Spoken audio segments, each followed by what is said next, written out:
Let me just start off being blunt. I am a conservative Republican. I've had problems on social media with Facebook, with Twitter, not yet on YouTube. And I know all the negative things that social media does in its operations against people who are on the right. I don't doubt that for a second. I think it needs to be addressed. But at the same time, nothing's all good or all bad. And there is some very many positive aspects of social media that I want to focus on in this video. And these are from a personal viewpoint, my own personal viewpoint. That's what I'm going to talk about. As I said, I've had innumerable problems on Facebook. Banned for this, couldn't do that. Same thing has happened to me several times on Twitter, where I'll post something and for reasons I just cannot comprehend, and they don't always give you a very good reason, I can't do this or I can't do that. I've never been actually kicked off, but I've had problems. I know they censor people. I know it happens, and I read all about it, and I understand that, and that needs to be addressed. But from my own experience, something happened to me this year that made me really appreciate the value of social media. Now, what were those things? Last fall, for reasons I won't bore you with, I decided to retire. And I got in touch with my TIA CREF rep and started setting up, moving money around and getting ready for the retirement, which would be as of 1 September 2020, this past September. And the question was, and it has to do with how the university at which I used to work was a state university in North Carolina. If you set up an annuity, even if you have a private retirement, the state will pay your health care, your basically Medicare supplements, which would save me somewhere between $200 and $300, depending on what I wanted to get. So it was a fair amount of money. So I decided I would set up the annuity, which would be safe. I'd get my free health care. And the way it works with TIA-CREF, if I die the first 10 years, the money that's accumulated doesn't just get taken by them. It'll still go to whoever I leave the money to. So it seemed like that was probably the best deal for me. And that's what I decided to do. Now, the question was, when should I lock up the money in the annuity? Because in the fall, the stock market was heading up toward where it topped off about 29,000. And so I asked my advisor, and she said, well, you can wait, to the summer, do it then. Technically, you could do it in August. So that was my original plan. And that's where I was at the end of 2019. Then in January, things started to happen. Now, I didn't discern these things by watching the mainstream media. My wife is Korean, from Korea. She came here when she was around late teens. So she's an American citizen. But her usual routine in the morning, she gets up before me, she'll get a cup of coffee, and she'll sit at her desk and she'll watch Korean news, Korean language news from Korea, and YouTube Korean channels, which are in Korean. Sometimes they have translated, sometimes they're not. And that's where she starts off her day with a lot of news. Usually I get up an hour to an hour and a half after her. I'll come in, I'll make my breakfast, and while I'm cooking and eating, she gives me the rundown of whatever she's seen, because sometimes she sees some really interesting stuff coming out of the Korean news that we don't get here, especially in this country, because so much of our news operations are focused on Trump and the Democrats, Trump and the Democrats, Trump and the Democrats, Russian collusion, and all this other stuff. It's as if nothing else is happening in much of the rest of the world. That's not the way it is in Korean news. They're covering things in China and Japan and all around the world.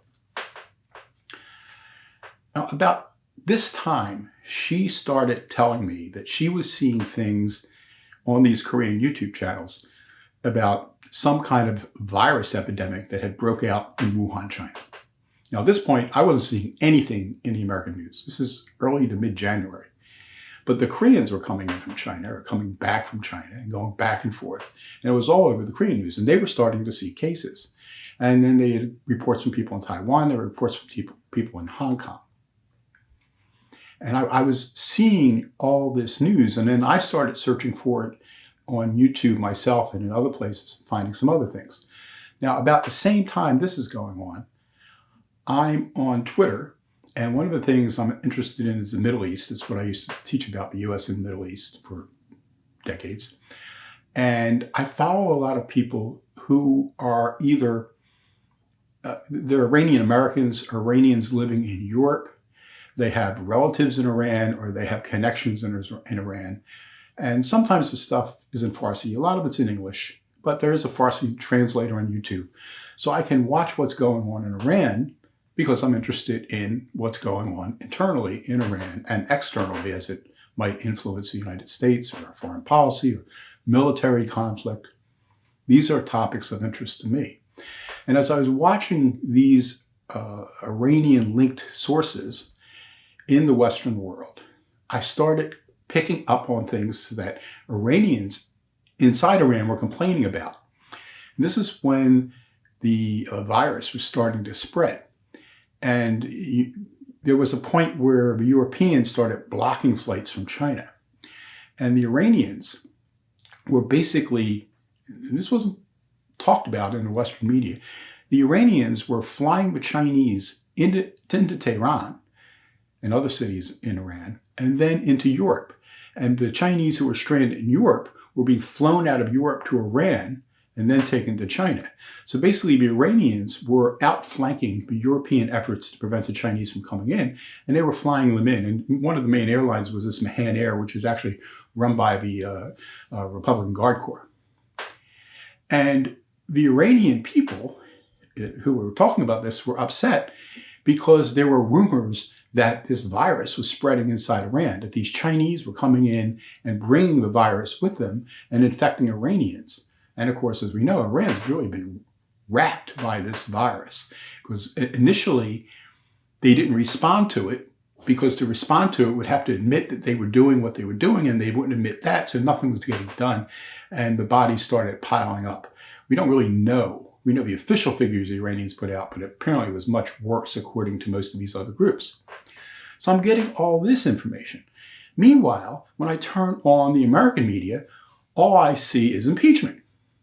That was it. Impeachment, impeachment, impeachment. You look at the news, impeachment, impeachment, impeachment. That was all I heard. I think one time Greg Gutfeld, I saw once make a mention, maybe it was on the 5 or his own show, I can't remember which. He made a mention that, there's something percolating here with this virus that may turn out to be a really big story.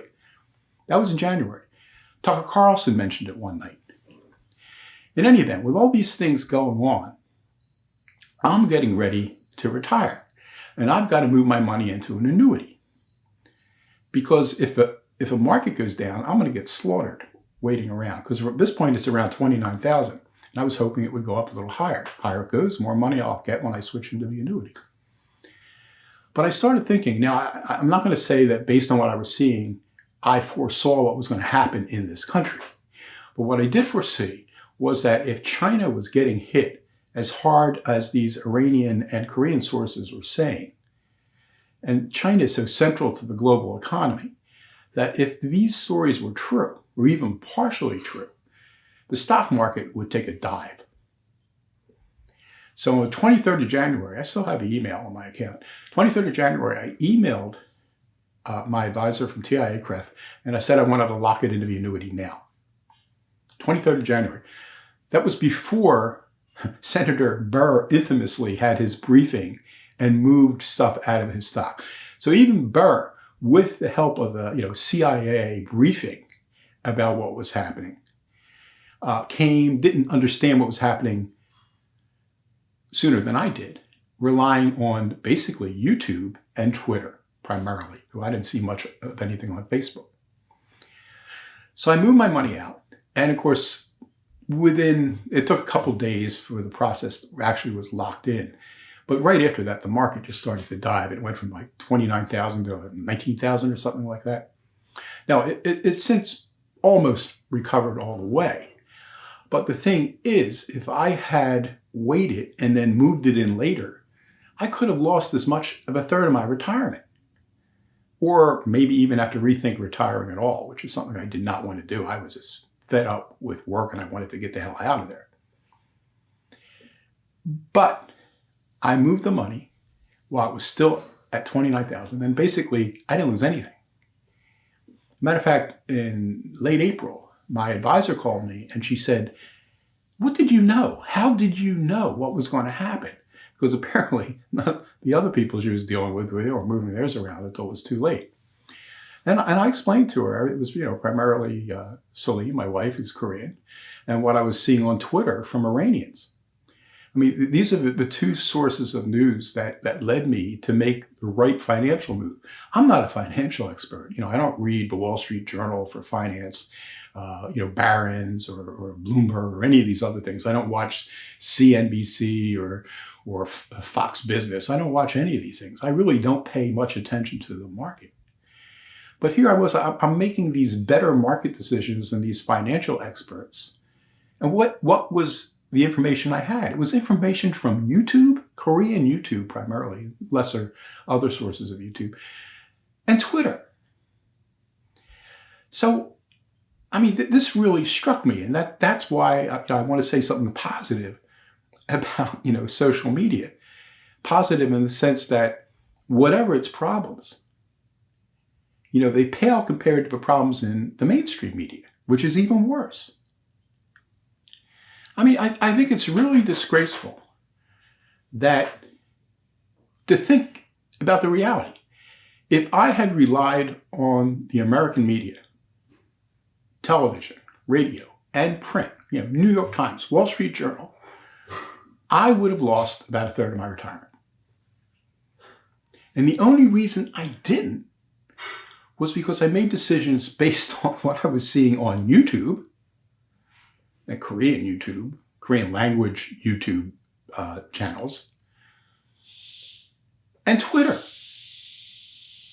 That's the reality of these past few months for me.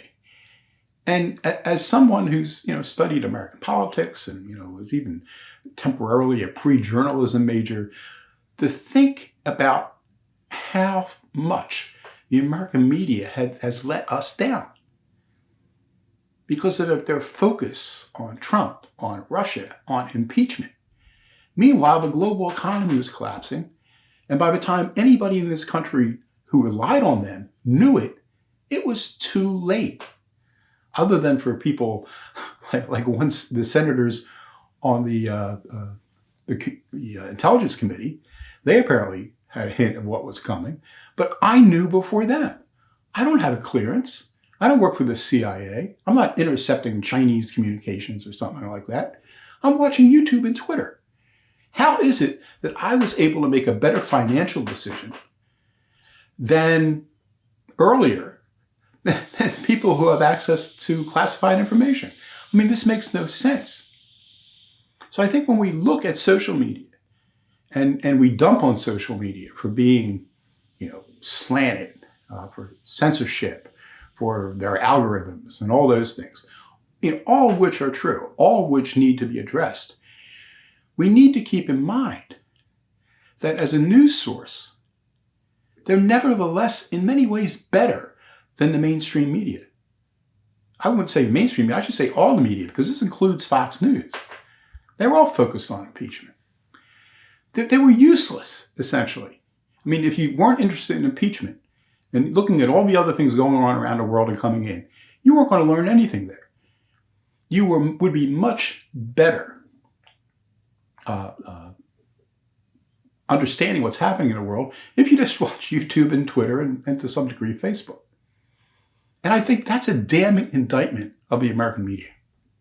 But it also says something about social media. Again, as I said, I know they do all these negative things. I know they censor us. They've censored me. I've been shut down many times. Banned, I couldn't do this. I couldn't follow anybody. I couldn't retweet, or on Facebook, I couldn't post videos. I couldn't do this. I couldn't do that. This has happened many times. I won't bother you with the details of the stories and the nonsense that I've seen go on. Nevertheless, it was like the elephant and the ants. I guess maybe that's a good way to describe it. There are all these ants out there. And social media, Twitter and Jack Dorsey and Facebook and YouTube, they're out stamping on the ants. But there's so many ants, some of them get through. Yeah, Twitter shut down this person. They shut down this person. And YouTube blocked this person and shut down this account, eliminated that channel. But there's so many of them. And for every one that they shut down, there's 10 more that pop up. And they just keep coming. And it's not like a single video, I could say, or a single post on Twitter that I said, that was the key. That made my decision. Here's this post. I based everything on this. I didn't base any of my decisions on a single thing. It was an aggregate. It was all the posts I saw. It was stuff coming out of from Iranian sources, 100 of them, all saying comparable things, all suggesting comparable developments related to the Chinese and the virus.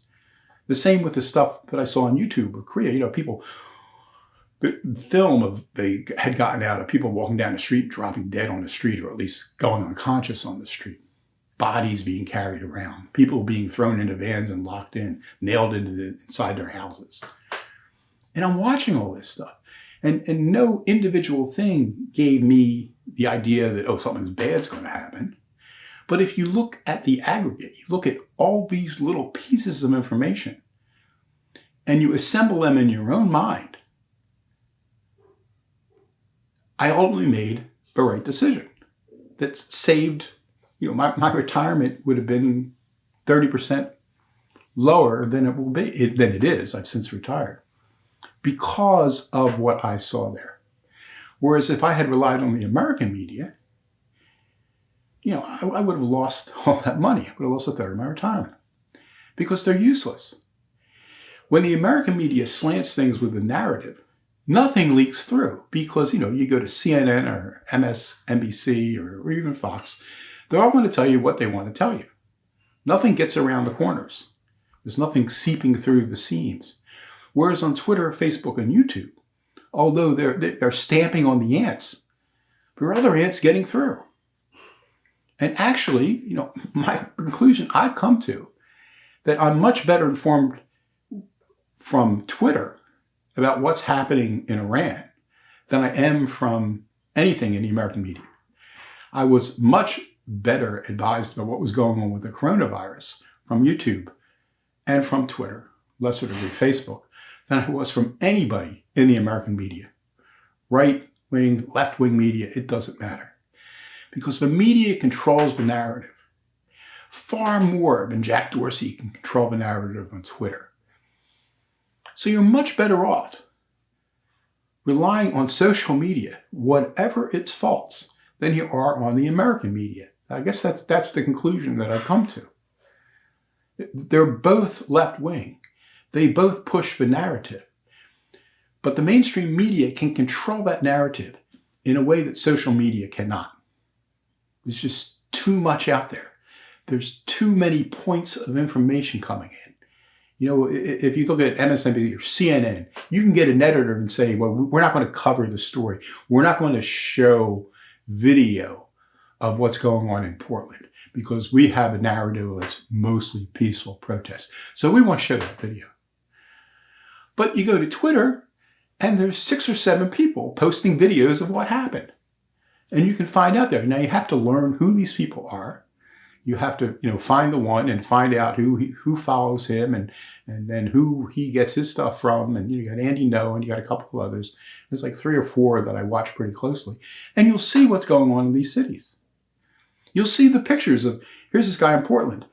And now here he is in Seattle 2 days later. And now he's in Atlanta. You see this stuff that you're not going to see in any of the media. And maybe Dorsey doesn't want you to see that, but he can't control everything. There's too many of these separate points. And the news leaks through. Twitter, Facebook, and YouTube may try to censor, but there's too many leaks. Something's always getting through. And if you pay attention, you can find it. And if you do your homework, you can figure out what's happening. And that was my experience dealing with this pandemic and just trying to figure out what I was going to do with my retirement. I want to make a plug for social media. And my recommendation is if you're on the right and you get upset by what they do, and you have every reason to be upset, don't turn your back on them. Because despite all the efforts they put in, despite all the ants that they stomp on with their feet, trying to control the flow of information, they're failing.